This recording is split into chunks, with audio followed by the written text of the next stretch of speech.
Now, in this centenary year, one of the names that keeps popping up is the brand new City of Stoke-on-Trent Symphony Orchestra.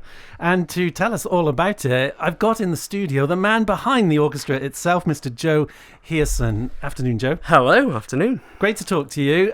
So I've kind of mentioned this orchestra. It used to have another name which people may or may not have heard of. What was it? You need to say it because it's a complicated name. And this is why we need to be the City of Stoke-on-Trent Symphony Orchestra as soon as possible. We've been active in the city as the Symphonia Verbum Orchestra since 2019, but time for new clothes, I think. Absolutely. It's much more obvious what the orchestra is and much more relatable, I think, perhaps, isn't it? Absolutely, and who we represent, yeah. Tell us a little bit of your background from a music point of view. Yeah, well, I was born in the area. I was born in Kidsgrove and raised there for the first few years of my life before my parents tunnelled under the border and I now live near Sandbach in Cheshire. But I had all of my earliest formative musical experiences in Stoke-on-Trent. My dad was heavily involved in the local amateur dramatic scene, and my mum was also a brass bander as well, so she played with the local brass bands. And so, I was hauled off to rehearsals here, there and everywhere as a child, and then started to develop an interest in music myself and the performing arts especially. Got on the stage at Stoke Rep Theatre, a lovely little theatre in Cheltenham.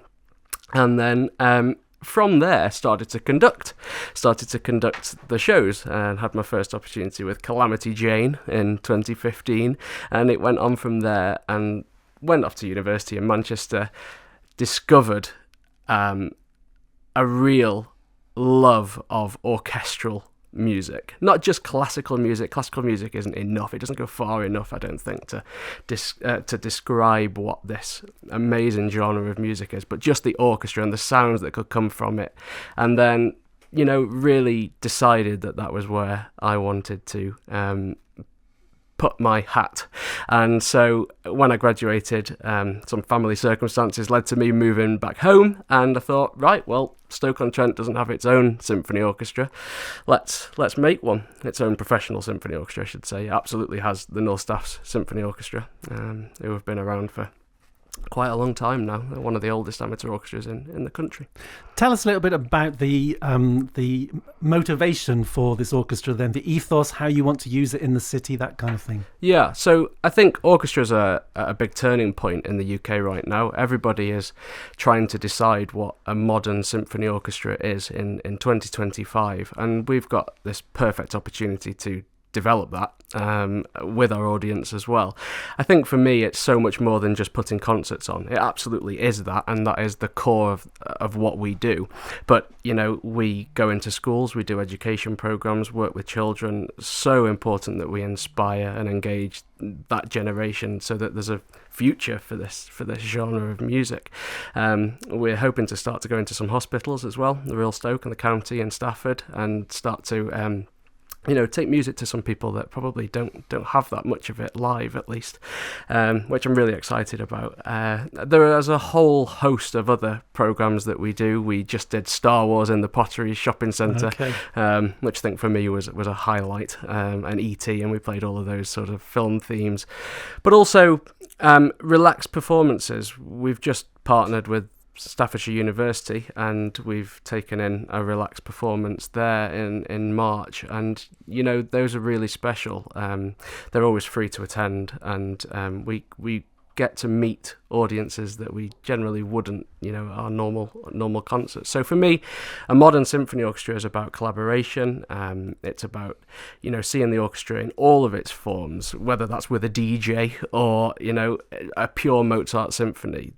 I think people don't realise the scope and the potential. Absolutely, and because most people would think, an orchestra, okay, I've got to go to somewhere like the Victoria Hall to be able to hear that or see that.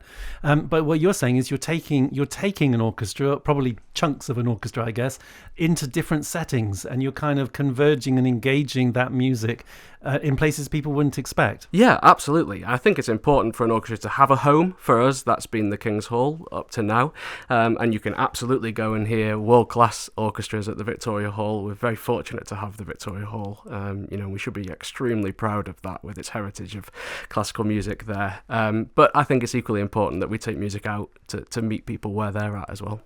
Now, most of the musicians in your orchestra come from all over the place, don't they? They're not just from here locally.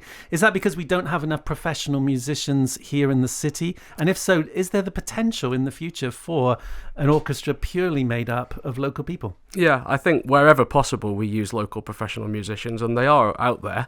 And if you're listening to this, please reach out, because we want to hear from you. When people do get in touch, we absolutely use them. I think the issue is we don't have the training ground in this city, and I'm an example of this. I wanted to be a professional musician. I had to leave Stoke-on-Trent to do that, to train. I went to Manchester. So, the musicians in our orchestra come from all over the world, but realistically, they've come to train at either Manchester, Birmingham, London, or Scotland, a few of them as well. Yeah. Very good. I want to look at what's coming up soon, actually, because there's a special event as part of the Centenary. It's called the Stoke 100 Celebration Prom, and it is on the 13th of June. Tell us a little bit about it. What's going to happen? What does it mean, a prom? Yeah, so people will be familiar with the BBC proms, the flag-waving event that they have at the Royal Albert Hall down in London. This is a kind of toned-down, Stoke-on-Trentified version of that. We're going to bring some music that is relevant. We're playing music by a composer called William Walton. He wrote music for a film about the Spitfire in 1943. Some people will have heard The First of the Few, or seen the film The First of the Few. Well, this is the music from that film, and his Spitfire Prelude and Fugue. Obviously, it's Reginald Mitchell's 130th anniversary since the year of his birth. I think, was it yesterday or the day before? So quite topical at the moment. But we've also got a local lad, Jordan Harding, who's a baritone, actually working internationally at the minute. There's a tie-in here, though, Jonathan, because Jordan, about 15 years ago, did his work experience here. Oh, really? Yeah, at Cross Rhythms. Would you believe it? And now he's an international baritone. Wow. So there you go. Cross Rhythms is the training ground for international singers. Who'd have thought it? Who'd have thunk, eh? Yeah. We've got a real mix of music, though. So he's coming to sing. He'll sing some prom's favourites like Auld Lang Syne. And we're going to have the Sailor's Hornpipe, which, of course, is traditional for a prom concert. But generally, a celebratory concert, with, I honestly believe, music for everybody. We're going to be playing some music that's based on some Staffordshire folk songs that haven't been heard in the UK since the 1950s, actually. Wow. And so you really will hear it here first. Fantastic. And now I'm looking at the full programme here as well, and the one, I've never heard of this, but it sounds like a great piece of music, The Infernal Gallop from Orpheus in the Underworld. Oh, you do know that. It's the can-can. Oh, is it? Yeah. Who would have thought that was the Infernal Gallop from Orpheus? There we go. So the can-can, that'll get everybody clapping along, hopefully. That should be a lot of fun. So it's the 13th of June. Tickets can be purchased from Music Mania.